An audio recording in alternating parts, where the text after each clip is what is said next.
I'll start recording. We already filmed Rebecca interviews as well, so... Oh, how did she go? Yeah, really good. We got it done in about 10 minutes. Yeah. Rebecca's fun. I'm not funny, sorry. We're ready to go when you are. Dan, I want to thank you for being part of this documentary. Pleasure, Michael. We did 2 gigs together in the last 2 years. One Yeah. was at the Vineyard with Marcel Barak. Mm. What's your relationship with Marcel when it comes to the new album? Well, Marcel's a long-time collaborator of mine. He was in my band. He's a bit younger than me. It's kind of good for old guys like me to play with young musicians because they refresh your attitude a bit. So he was initially in my band as a guitar player. Then he started producing my records, and then we started songwriting together. And I thought, you know, I've got a record over there. I should have grabbed it. But on my last record, the co-writes I wrote with Marcel were the best 3 songs, I thought. So then I thought, well, let's just do a project together. And that gig at Vineyard, there it is. Thank you. So here's a good example. This is bona fide. So you don't get much more St Kilda than that. It's got, you know, that's my morning walk past Luna Park, and that's my block of flats in Elwood. You know, so that's, you know, my bona fides there. But on that's the record that that's the Night Parrots first record. And so doing a gig at the Vineyard, it was a really good gig for us because we hadn't played much as a duo, like he'd always played in my band, and we're just sort of feeling each other out a little bit as to what we could play live. And it's just nice for me I'm from St Kilda. It's really nice for me just to play in front of mates I know from around the traps. And I just felt really at home. Mm. When you feel at home, you play a bit differently. Yeah. And we had a really good crowd in there. Mm. So it was for me, it was a really important gig because it was one of the first steps into the new project with Marcel. And, you know, since then we haven't really looked back. Yeah. I remember you did a couple of covers, but in the... Yeah. It's really important with Marcel to do original music. And your second gig you did with me was at Memo Music Hall, in a weird gig called the Memo Music Hall Poetry Massacre. Yeah, I loved it. And the planning behind that, or the reason behind that, was to have you do songs as a song lyric and recite that as well as doing your own original song. Did you enjoy that, or? I loved it because you know, it's across the road from the Vineyard where we were before, and because I've lived, you know me, Mike. I mean, I've known you for, I think I remember going to your place about 30 years ago. Yeah, which was a share house. It was a university share house in that would have been 1989 with Danny from, you know, another one of our university colleagues. So, you know, the reason I did that writing course at the time, I was living in St Kilda. So you start writing about your place. You know, you write about and St Kilda's doubly interesting for me because I've got I was living there. I mean, I've obviously lived here since the 80s, but my old man was a print journo, so we would move around Australia wherever from paper to paper. So I was actually born. My parents are from Perth, but we'd go backwards and forwards. So I was actually born in Perth. So I loved being near the ocean. Mm. So whenever I was in Melbourne, I just, and my father was the same. And we lived for a while in the early 70s. This is the point of my story. We lived in the northern suburbs, but he was a dodgy journo, and he had some sort of deal with a bookie in Sydney, and he'd get the racing.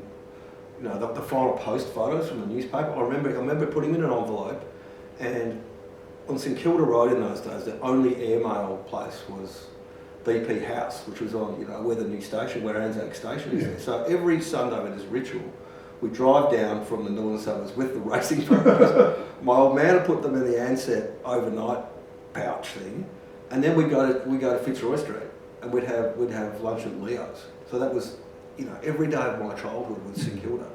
So if you can imagine me, I'm a kid from Perth for a little while in Melbourne, and so that's my sort of my early years in Melbourne. We go back to Perth, and then back in Melbourne again in the 80s.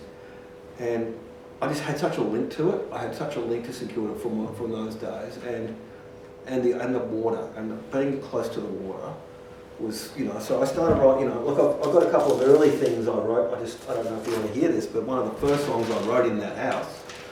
This is a lyric. It's a very sort of, you know, university, it's a young lyric, but I literally met this guy because I used to drink at the Village Bell. Remember the Village Bell Hotel, the old Dalton bar? Yeah. Was my favourite bar. It was that's full of one of my smoke favourites. and, you know, you'd sit there all day. And the big window. Big window, you watch people crossing the They couldn't see you. They couldn't see you. So, but I was there one day and this bloke comes in, he's really drunk and he's in a suit. I said, what's happened, mate? What's happened? And he goes, I just won $50,000 on the Greyhounds. I said, what are you going to do? And he goes, I'm going to buy me a rainbow suit. So I wrote, so I thought, that's a great, so this is what I wrote. This is do you think? You can read it because we're not going to. I might borrow that guitar from Rebecca on one. So that's a very early song.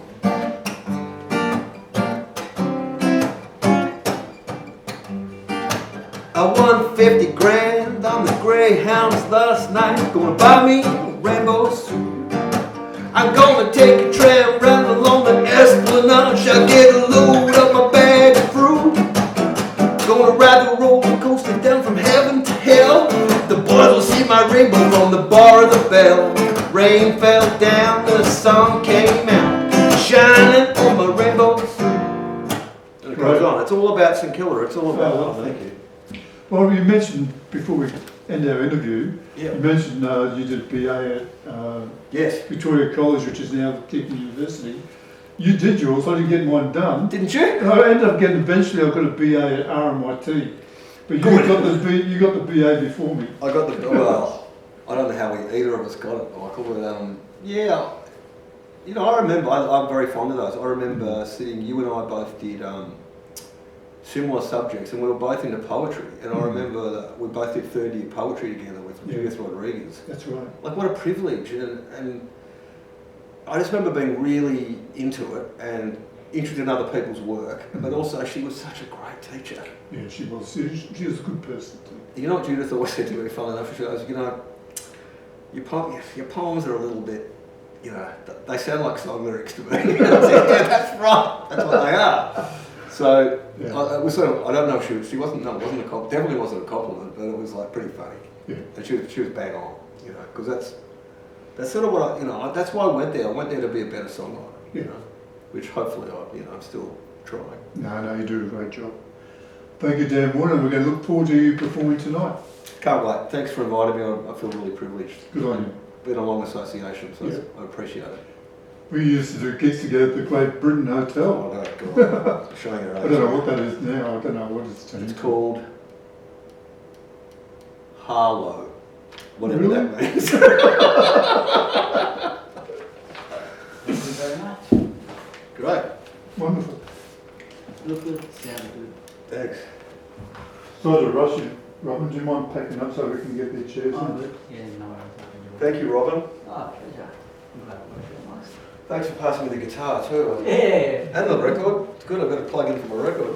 I've got to put in my to-do list to mention you and Rebecca selling merch. Yeah.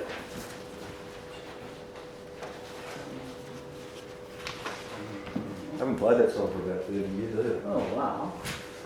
It's a great song. I really like it. It's got a really good rhythm to it. Well, I was a mad Tom Waits fan back then, so I just, you know, tried to write like him, I guess. Probably a little too much. I remember how you introduced me to his, that really, really short song of his about his. Oh, Johnsburg, Illinois, yeah.